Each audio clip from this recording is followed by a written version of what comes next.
Hi folks, welcome to Monday's Coffee with Jesus. We're at John chapter 12, verse 44, and we'll do verses 44 to 46. Do you know, I found yesterday in church the most exhausting thing, both morning and evening, but especially in the morning, when we were looking at Judges 19 and 20. Now, I'll put a link to that online. It was such a hard passage, and I had to do it properly, and I had to do the two chapters together, so it was longer than would be expected. And by the end of it, I was so emotionally and spiritually and physically drained, because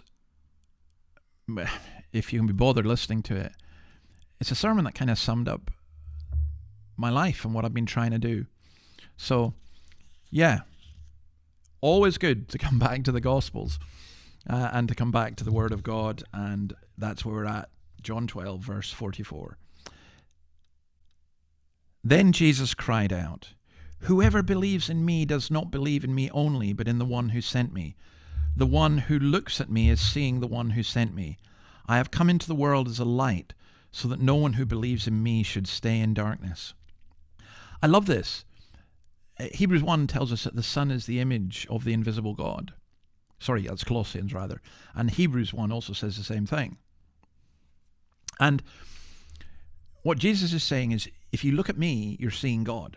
Which is an astonishing claim. The one that looks at me is seeing the one who sent me.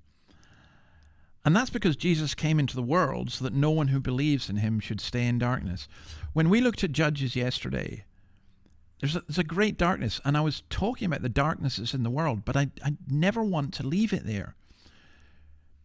I think sometimes we pretend that it's all light in the world and we don't see the darkness, and because we don't see the darkness, we don't see Jesus, because we don't see the need of the light, and when we don't see Jesus, we don't see God.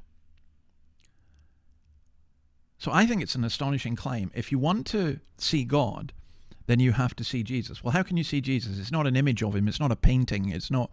You see Jesus through the Word. You see Jesus through the Spirit, through the Word that he has inspired, opening up your heart so that you are aware of who Christ is and his glory and his beauty. And when you see Jesus, you are seeing God. I just absolutely love that. The way to know God is through Jesus Christ. There is no other way. But what a way. It's brilliant. All right, I'm going to leave it there and see you again tomorrow. Bye.